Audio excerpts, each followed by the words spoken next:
아멘.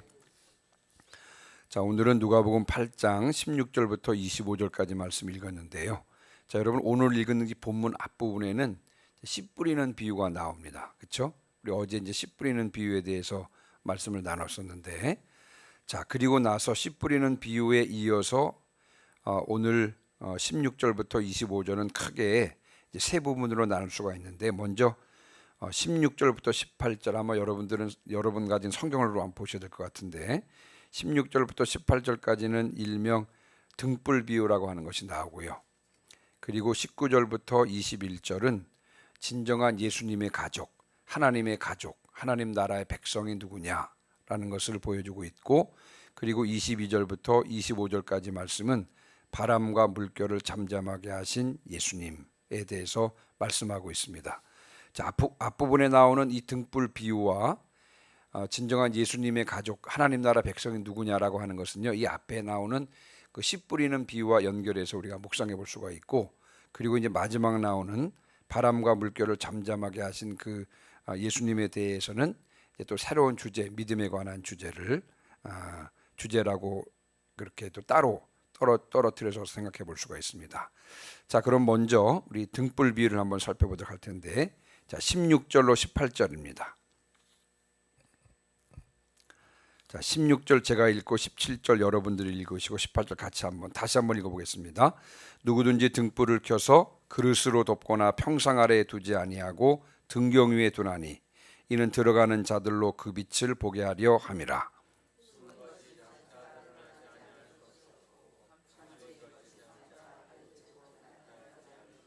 18절 그러므로 너희가 어떻게 들을까 스스로 삼가라. 누구든지 있는 자는 받겠고 없는 자는 그 있는 줄로 아는 것까지도 빼앗기리라 하시니라. 아멘. 자, 16절 먼저 보면 등불을 켜서 그릇으로 덮거나 혹은 평상인데 영어 성경에 보니까 침대라 그랬습니다. 이 침대 아래에 둘 사람이 없다는 것입니다.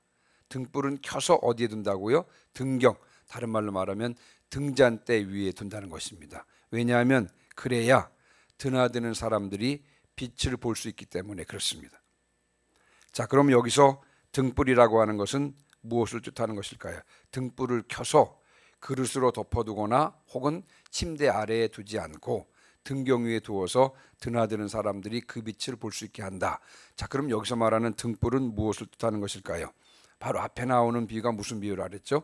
씨 뿌리는 비유라 그랬습니다. 씨 뿌리는 비유인데 11절에 보면 씨를 하나님의 말씀이라 그랬습니다. 하나님의 말씀.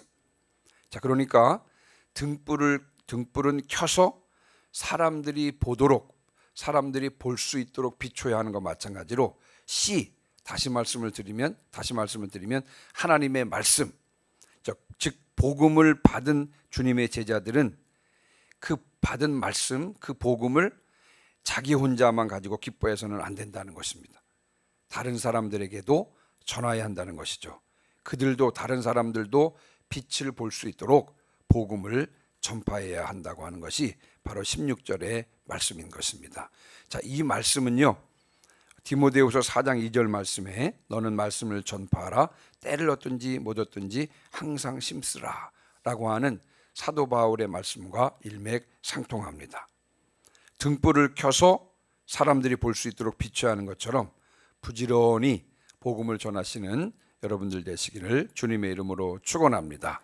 자, 17절에 보니까 숨은 것은 장차 다 드러날 것이고 감추인 것은 장차 다 알려지게 된다는 것입니다. 비밀은 없다는 것이죠. 자, 그러면 여기서는 숨은 것과 감춘 것이 의미하는 바가 무엇입니까? 우리가 앞부분에는 씨 뿌리는 비유에 대해서 좀 말씀을 드렸다 그랬고, 그리고 지금 우리가 16절부터 18절까지는 등불 비유를 말씀하고 있습니다. 자, 우리가 비유에 대해서 말씀하고 있죠. 주님께서는 하나님의 나라를 비유로 말씀하셨습니다. 그래서 어떤 사람들에게는요, 이 하나님의 나라가 감추인 것 같아 보입니다만, 그러나 때가 되면 하나님의 나라가 만천하에 드러나게 된다는 것입니다. 그래서 18절, 그러므로 18절 보세요. 18절, 그러므로 너희가 어떻게 들을까 스스로 삼가라 그랬습니다. 그러므로 너희가 어떻게 들을까 스스로 삼가라. 자, 이것을 앞에 나오는 씨 뿌리는 비유와 한번 연관해서 생각해 보면요, 자신의 마음밭이 어떤지, 어떤 마음과 어떤 자세로 말씀을 받는지가 중요하다는 것입니다. 말씀을 듣는 태도가 중요하다는 것입니다. 왜냐하면 누구든지 있는 자는 받겠고 없는 자는 그 있는 줄로 아는 것까지도 빼앗기리라 하시니라. 예수님께서는요, 이 말씀을 통해서 있는 자와 없는 자를 지금 비교하고 계십니다. 자, 있는 자는 누굴까요? 누구든지 있는 자는 받겠고 없는 자는 그 있는 줄로 아는 것까지도 빼앗기리라 그랬는데, 자, 그럼 여기서 말하는 있는 자는 누굴까요? 앞에 나오는 씨 뿌리는 비유에서 한번 생각해 보시면 15절 보시면요, 착하고 좋은 마음으로 말씀을 듣고 지키어 인내로 결실하는 자를 말하는 것입니다. 자, 좋은 땅에 씨앗이 떨어지면 그 씨앗이 풍성한 열매를 맺는 것 마찬가지로 여기서 말하는 있는 자는요, 삶에 더 많은 기쁨과 은혜를 경험하게 될 줄 믿습니다. 없는 자는 누굽니까? 말씀이 중요하다고는 생각을 합니다. 말씀이 중요하다는 것은 알고 있습니다. 그러나 말씀을 하찮게 여기고 말씀대로 행하지 않는 사람인 것입니다. 자, 결과적으로 보면 이와 같은 사람들은 어떻게 되는 것입니까? 마음이 점점 더 완악해지고 강팍해져서 하나님의 은혜와 구원의 길에서 점점 더 멀어지는 것입니다. 데살로니가 교인들처럼 하나님의 말씀을 받을 때 사람의 말로 받지 않고 하나님의 말씀으로 받아서 이 말씀이 내 삶 속에서 역사하는 것을 경험하고 또한 이 말씀을 다른 사람들에게 부지런히 증거하는 저와 여러분 되시기를 주님의 이름으로 축원합니다. 자, 그 다음에 이제 19절부터 21절 말씀인데요. 자, 예수님의 어머니와 동생들이 예수님을 찾아왔습니다. 그런데 19절에 보니까 사람들이 너무 많아가지고 예수님께 가까이 갈 수가 없었습니다. 그래서 예수님께로 나가지 못하고 바깥에서 서성이고 있었습니다. 그때 이제 어떤 사람이 이 사실을 예수님께 알렸어요. 예수님께 가족들이 찾아왔다고 그렇게 알렸습니다. 그때 예수님께서 어떻게 대답하시냐면요, 21절입니다. 자, 21절 같이 읽습니다. 예수께서 시작.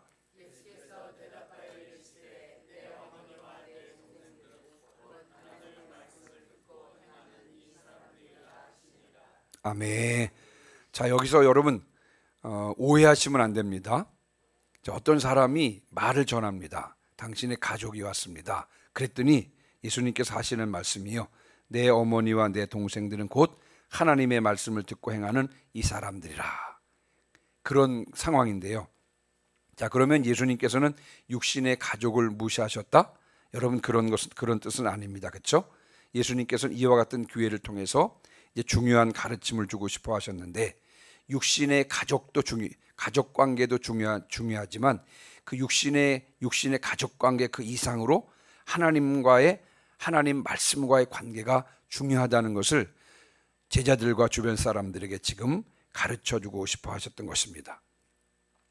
출애굽한 이스라엘 백성들이 이제 시내산에 도착했을 때 하나님께서는 그들에게 십계명을 주셨습니다.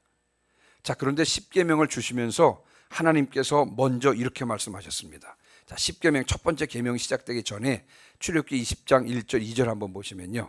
자, 출애굽기 20장 1절 2절을 같이 한번 읽어보겠습니다. 자, 시작. 하나님이 이 모든 말씀으로 말씀하여 이르시되 나는 너를 애굽 땅 종되었던 집에서 인도하여 낸 내 하나님 여호와니라. 아멘. 자, 그러면서 이제 첫 번째 십계명의 첫 번째가 첫 번째, 두 번째, 세 번째가 쭉 기록이 됩니다. 자, 십계명을 주시면서 하나님께서 강조하신 것이 있었습니다. 그게 뭐냐면 하나님께서 이스라엘 백성들을 구원해 주셨다는 것입니다. 애굽에서부터 구원해 주셨다는 것입니다. 자, 무슨 말씀입니까? 이와 같은 말씀을 통해서 하나님께서 십계명의 성격을 규정해 주신 것입니다. 자, 십계명을 왜 주셨습니까?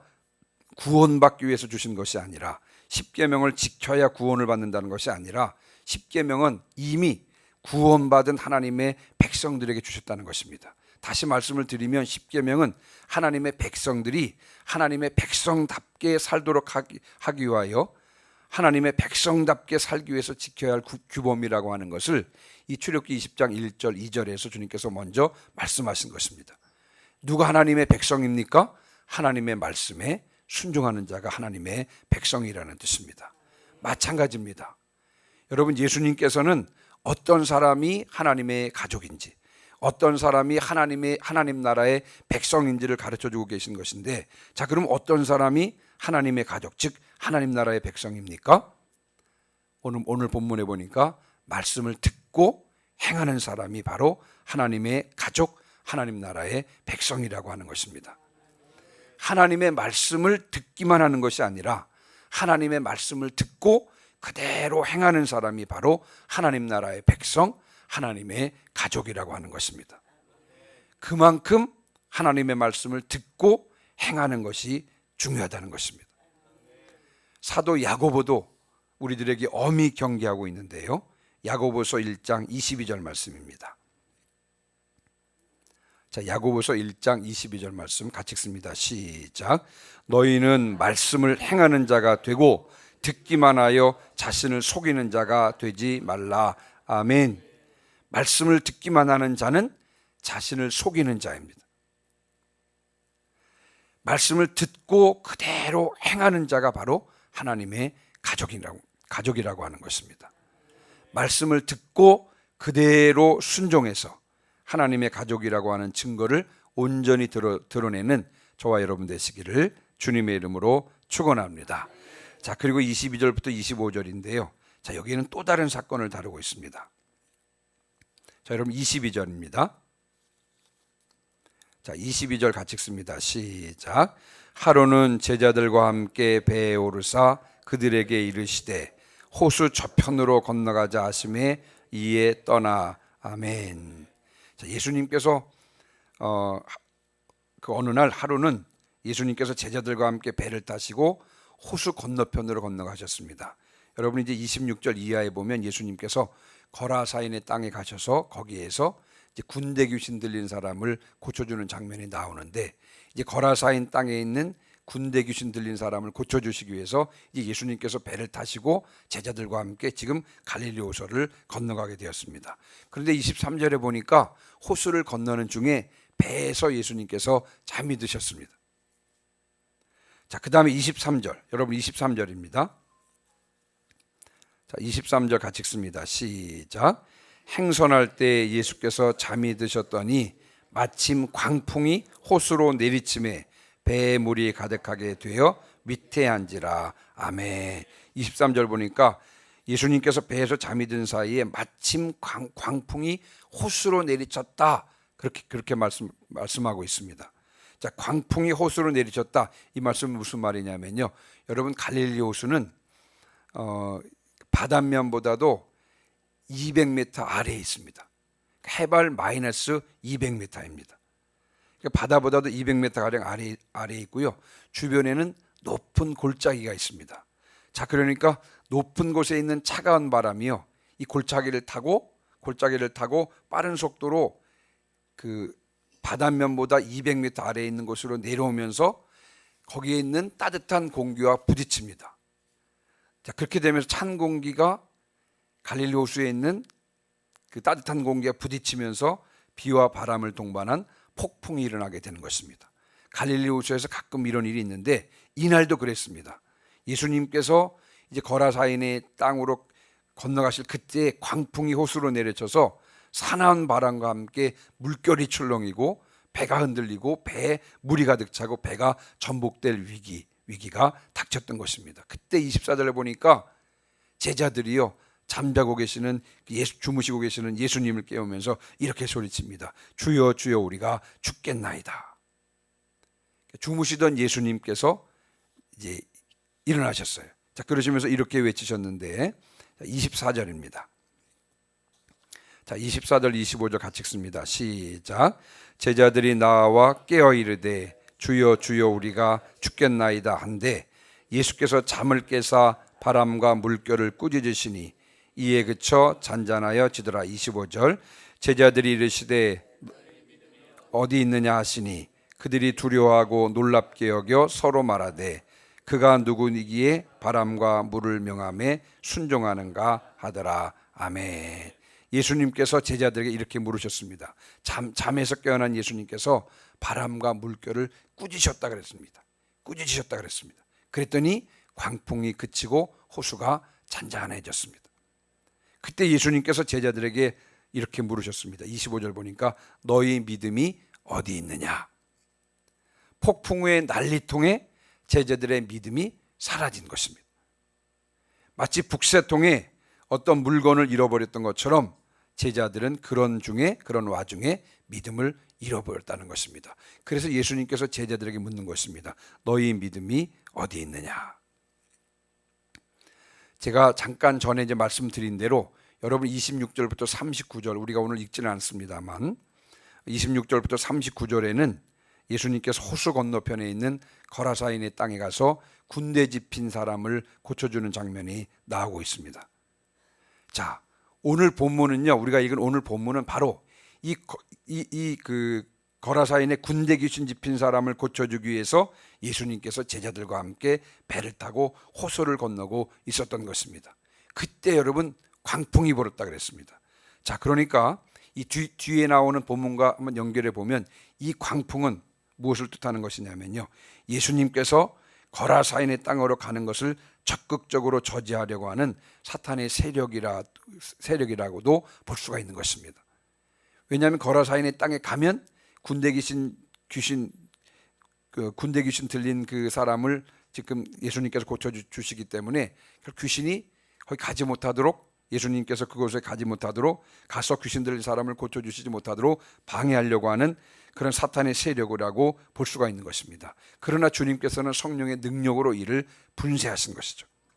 자, 그러면서 제자들에게 묻는 것입니다. 너희 믿음이 어디 있느냐? 이렇게 물으신 것입니다. 이 질문의 의미를 통해서 우리가 알 수 있는 것이 무엇이냐면요, 여러분, 대적하는 사탄을 이길 힘은 오직 믿음뿐이라고 하는 것입니다. 예수님께서 그렇게 말씀하시는 것입니다. 너희 믿음이 어디 있느냐? 이렇게 말씀하신 의도는 뭐냐? 지금 대적하는 사탄을 이길 힘은 오직 믿음뿐이라는 것입니다. 아무리 사탄이 거세게 몰아친다고 할지라도 예수님께서 나와 함께 하시면 안전하다고 하는 이 어떤 믿음을 가지고 담대하게 사탄을 대적할 때 사탄은 물러가게 되는 줄 믿습니다.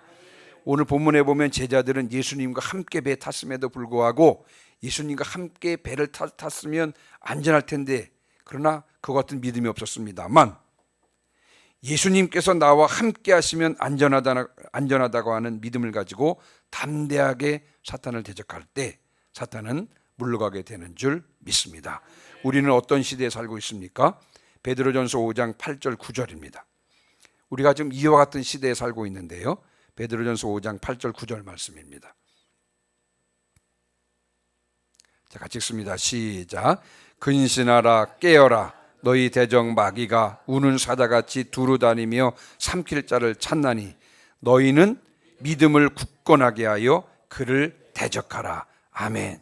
우리는 어떤 시대에 살고 있습니까? 오늘 베드로전서 5장 8절에서 말씀하고 있는 것처럼요, 마귀가 우는 사자같이 두루 다니며 호시탐탐 삼킬 자를 찾고 있는 그런 시대에 우리가 살고 있습니다.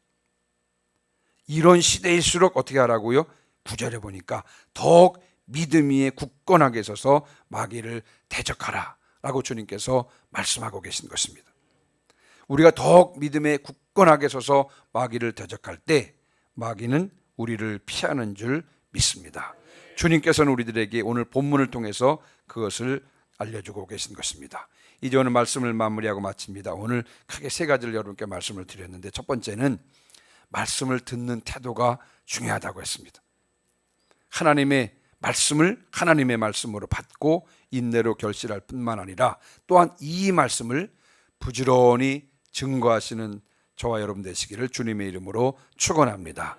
자, 두 번째로, 누가 하나님의 가족이라 그랬습니까? 누가 하나님 나라의 백성이라 그랬습니까? 하나님의 말씀을 듣고 행하는 자라 그랬습니다. 하나님의 말씀을 듣고 행함으로 자신이 하나님의 가족임을 스스로 증거하시기를 주님의 이름으로 축원합니다. 마지막으로요, 믿음에 굳게 서서 마귀를 대적하시기를 주님의 이름으로 축원합니다.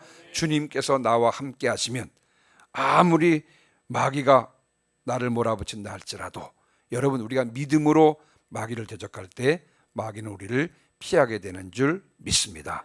믿음에 굳건하게 서서 마귀를 대적하는 저와 여러분 되시기를 주님의 이름으로 축원합니다. 아멘. 이 시간 348장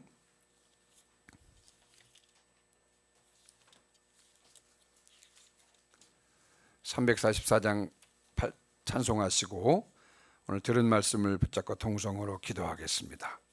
우리 348장 찬송하시기 전에 부활신앙 및 교회의 부흥을 위한 기도 제목을 같이 읽겠습니다. 민수기